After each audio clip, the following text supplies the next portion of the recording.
let's talk about this slate. It is tiny. It is a tiny, tiny slate. There's only 4 games, which obviously makes the pitching options a little tough. You got to pick 2 of these guys. And I think really when it comes down to it from a pure upside perspective, this is a conversation between Brandon Woodruff and Luis Castillo. They are the 2 most expensive pitchers on this slate. They are the 2 best pitchers on this slate.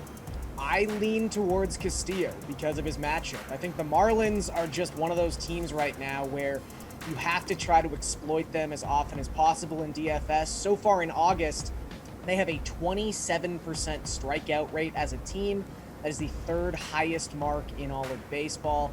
Castillo has also been really good since the start of June. He's got 14 starts in that stretch. He's got a 2.85 ERA, a 26% strikeout rate. Really just one bad start in his last 14. It was just a really, really bad start about 2 weeks ago. But I think Castillo's in a perfectly fine spot. And again, this is mostly about the Marlins and how they create the best pitcher on the slate. Okay, Nick, are you going to agree or pivot?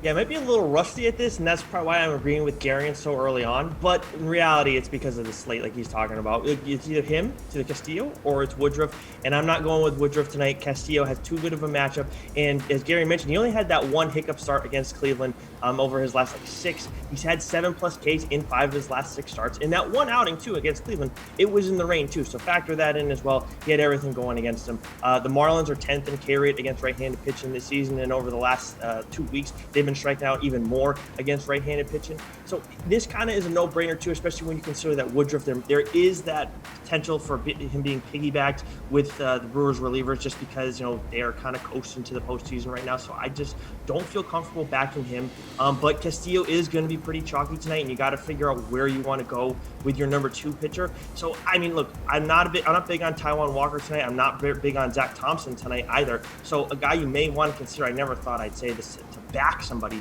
but Jameson Taillon is somebody you might want to look at as your number 2 starter, because that's going to be where you're going to have to find that difference tonight, because everybody's going to want to go after Castillo.